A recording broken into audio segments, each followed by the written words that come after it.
Welcome to Forward Ever, Leading in Challenging Times, presented by Worth Wealth Management, a weekly conversation with area leaders about how to persevere during uncertain times. Now here's your host, Gary Shorman. Hi, everyone, and welcome to Forward Ever, Leading in Challenging Times. And we have a great guest today because our guest is the president of an organization that is leading in very challenging times, especially when we talk about mental health. Bobby Eklofe is the president of Camber Children's Mental Health, and they're previously known as KVC, but they are the leading regional provider of children's mental health services, which is a network of mental health hospitals in treatment centers, Hays, Wichita, and Kansas City. Bobby, good to have you on our program today. Thanks for having me, Gary. You know, I had a chance to visit and participate in one of your annual events where you recognize people from across your company and people that have been supporters. I came away from that so impressed with what you do as not only KVC, but of Camber. Talk about KVC and a little bit about Camber and how that fits into your whole operation. Well, Camber Children's Mental Health is a part of our bigger system, KVC Health Systems, not-for-profit organization. We've been around since 1970. Camber did change our name in the past year for branding purposes and also to distinguish our brand with children's hospital services and residential services in Kansas. But as you experienced, we are very tied to the community. Kansas is our home from 1970 and on. We've expanded beyond the Kansas borders, but our main focus and most of our services are in the state of Kansas. We have the same leadership for multiple years. I've been with the organization for over 34 years. And, you know, it's one thing to love your work, but to just to get entrenched, to know that you make a difference is on a daily basis. I feel good about what I do and where I'm at. And the things that you saw at that annual meeting are real, meaning the people, how they feel about the organization, but also the work we do. We touch the lives of children and families, but they also touch our lives. For the providers to have their lives touched is very important also on both sides. Well, Bobby, you have a great group of people, but the name itself, Camber, talk about how you came up with the name Camber, because that plays into what you're trying to do every day at your new facility here in Hays and also the facilities in Wichita and Kansas City. Well, we looked at a lot of names, but we wanted a name that would make sense in how we work with families and children. And Camber, we came up with Camber because Camber means a bridge and also to connect with others. So we want to be the bridge to make sure that people are getting connected to services that they need. We want to be, we like the word connected. We all need connection to make sure that we connect not just services, but we connect the families better together. Part of our thing, a lot of times when we have children come in, people think we're only treating the children. No, we are supporting the family also, because the child's going to go back home, and we want to make sure that we're supporting that family to make sure when they're coming back home, they have the resources and needs or future resources and needs that we're connecting them to be successful. One of the things that many people may recognize the KVC name because it was in the Hays area. Several years ago, you ended up having to leave because of some facility issues. You have a brand new facility that you just finished. You and I had a chance to walk through in hard hats before it was completed. Where is that facility now? Is it filled up and operational? Yes, it's basically by the airport in Hays. So it's on the east side of town. We're very fortunate to, we rent space from Hays Medical Center. They've been a great partner. And we remodeled a building to meet the needs for all of the children that we serve. We're out a little bit away from town, and we have an outdoor area for children to experience all the things outside in a secure setting. But it's also nice to be out there by ourselves, to have our own space and to be able to work with the children. And I appreciate all the support we've had from the state of Kansas, from the Robert and Patricia Smith Foundation and the other sponsors and donors, because that's what made it possible to have this new facility, a state-of-the-art for children in Western Kansas. I know when you walk in the front door, Bobby, it's a very welcoming environment. When you talk about where you are now, because it went from 0 patients that were a part of that. And I understand now you're full. Do you ever wish you would have built a larger facility? Well, yes and no. I mean, we always want to make sure that we meet the needs of parents and families so they don't have to travel as far. But also, we've been around a long time. So after doing our research, during the fall and the spring is the highest needs. So we're really full. But during the summer, actually, there's a little bit of time that we have a little dip. And also, to be honest with you, with the staffing patterns, we want to make sure that we can staff the program. So maybe a little bit more beds I would have wished we would have done, but not too many more, because right now the program's full. Our staffing is great. And as a reminder, we strategically positioned the other hospitals throughout the state so that we can try to meet the needs and for the whole state, not just one area. So in Wichita, hopefully the overflow can go there when those times come up, which right now, not that often. So I want to quote something from President Biden, who just mentioned it earlier, but mental health and kids is a big issue. But here's a quote, and I'm going to read this quote here. Talk to parents, teachers, school nurses, counselors, young people. They'll tell you there's a serious youth mental health crisis happening right now in this country. I know you see that every day, but for somebody that may be outside that circle, explain what you're seeing when these kids come in to visit Camber. Well, first of all, 1 in every 4 youth are experiencing mental health issues of some sort. If it's depression or if it's just general mental health. So what we're seeing, one thing that's a trend that we don't like to see is that before the pandemic, 3 years ago, we would see kids, and the kids that came in that we see are either thinking about suicide or about self-harm and some other things. We're seeing more kids that have actually tried to attempt suicide than we did before. Before, they were thinking about it. More often they've tried to attempt, and now they're coming to us. So that's one thing we're seeing. That's a trend that we want to try to reverse. Another thing we're seeing is that the connection to others has been through, and I'm not have a position on social media. I'm just saying that over the last few years, there's been some children excluded from being around others in person a lot. And not that in person with school also. So what that's created is some social skill building skills that we take for granted. We've seen that connection with others, and what's that done basically is hurt their mental health.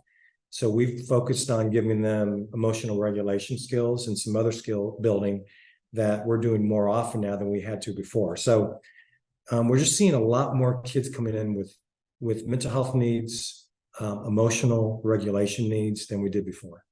And especially at younger ages, Gary, than we did before too. So out at the facility, you partner with the state of Kansas to, access quality, compassionate, child-friendly, inpatient health. How does that happen? And are there long-term patients? Do they all live there, or some are there longer than others? How does that work? That's a great question. So I'll give an example at our Hayes program. Most of our programs, we have acute services, and that's for rapid stabilization for children that are basically in a danger to themselves or others, and they're there usually about 4 to 6 days. And then there's going to be a recommendation depending on either a longer term program or if they can go back home with wraparound services to make sure they have those services to go back home. And then we also have programs called psychiatric residential treatment, short for PRTF, that are a longer term setting. And those are usually 3 to 4 months. And those services, what they do is for those children that need an inpatient setting, round the clock supervision and ongoing and intensive therapy and ongoing physician, basically underneath their physician, a psychiatrist, those children will be in that program. Now, sorry to say, for that program, there's usually a wait list in the state. We try to keep kids within the same, but if somebody comes through our acute program or trying to get in, there's a wait. And there's enough beds in the state. There's just not enough staff to staff all those beds in the state. That's the biggest problem we're having right now. I'm sorry, not us so much, but the state of Kansas. So we work closely with the state to see what the gaps of services are, and we try to fill those gaps. And they've been a great partner to work with us and to see what their needs are. And then we try to fill in those gaps as an organization. I know one thing you and the team try to do, and maybe there's a level of success this can happen, but you try to make kids feel at home when they're at your facility. So I know when I walk in and I've looked around, it feels more like a family type environment. But sometimes these kids come from a rough place. Getting them to feel at home, that has to be a challenge. Yeah, if you can imagine, for children and for parents, if they're bringing them in, they want to make sure that it's an environment that is safe, that feels comfortable, especially for that first time that they come in. They want, one of the, I think, hardest things for a parent to do is to say, could you please take care of my child? Because I'm worried about their safety. And then you have to back away and be involved in treatment, but then not see them 24 hours a day. And so they're trusting us to be able to do that. And we don't take that lightly.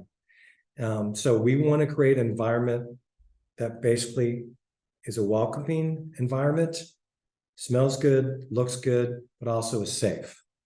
And that's a balance that we continue to do. And then also to make sure that our staff, we have direct care professionals, clinical professionals, nursing professionals, and medical staff that are available to meet those needs of those children. So our guest today is Bobby Eklofe, who is the president of Camber Children's Mental Health. We'll be back to talk some more about some things. The holidays are coming up. What some things maybe you at home could help with. We'll talk about that when we come back. The most successful investors are those that can keep their emotions in check and take a longer-term view at what portfolios will be worth 3 to 5 years down the road. I'd say that's the most important in determining what investor outcomes are. Market corrections will continue in the future. We've seen many of them over the years, only to see equity prices rise higher, and that'll be the case in the future. Worth Wealth Management, enhancing lives and strengthening families. Welcome back to Forward Ever. Bobby Eklofe is our guest here with Camber Mental Health. And Bobby, one of the things I know, there were some Leadership Hayes had a drive that put together to benefit families and people at your facility. With the holidays coming up, you have kids that are away from their home. They're in a special, is there any way that listeners can help?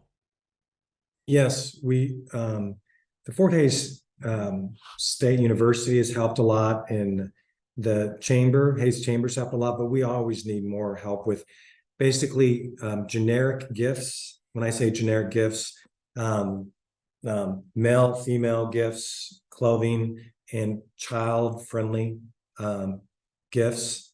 One thing that sometimes some of us forget, that we have to be very conscientious of the gifts that are donated, because even though all of us have, play with toys and toy guns and so forth like that in our facility, children who've been traumatized, we want to make sure they're safe gifts for them. But we're always looking for support on those avenues, especially during the holidays. We want to make sure during the holidays that the children feel supported and feel like any other child, that they receive a gift, they experience the holidays. If families are visiting on a holiday because the child's still there, we want to give that opportunity to support that family with gifts, but not intrude if they're bringing gifts too. And then there's some who, of course, don't have the means. So we want to step in to be able to help them with gifts also. So talk a little bit about the age of those gifts and maybe how somebody could give one. Like if the Shorman family wanted to get together and said, hey, let's give some gifts, how would we go about that process? Well, you would contact our program, and we can put that number out in this podcast later, but and then let them know that you'd like to donate a gift. You either can send it in, it has to be unwrapped and sent to us, and then we will wrap the gift. But it would be, our average age is about 14. So usually the age appropriate gifts should be around 10 to 17. We do have some smaller children, but the majority of the children are between 10 and 17. So, Bobby, you've worked in this type of environment for years. Are you continually surprised about the need that's out there for kids, especially kids? What you think of rural communities, everything is a little more maybe normal than big cities. Are you surprised when you see the need that's out there? I am surprised of the need that increases. But one thing that I'm happy about, the stigma of mental health is going down. It's still not where we need it to be. I mean, to remove that stigma completely. But that stigma of mental health used to be so strong that people wouldn't seek help, or they wouldn't seek help for their children. And I think that has come a long ways, but it still surprises me to the extremes that the numbers that we're seeing, like you mentioned before, just the increased numbers, and the younger population that we're seeing. But I also see the other side that that not just us, but communities are supporting that need. Our Hayes community, we're lucky enough for that community to have a lot of resources for practicum students. Fort Hays State has a lot of things. We work with them on projects to get staff for the future. All of our leadership is from the Hayes area or surrounding area that we have there.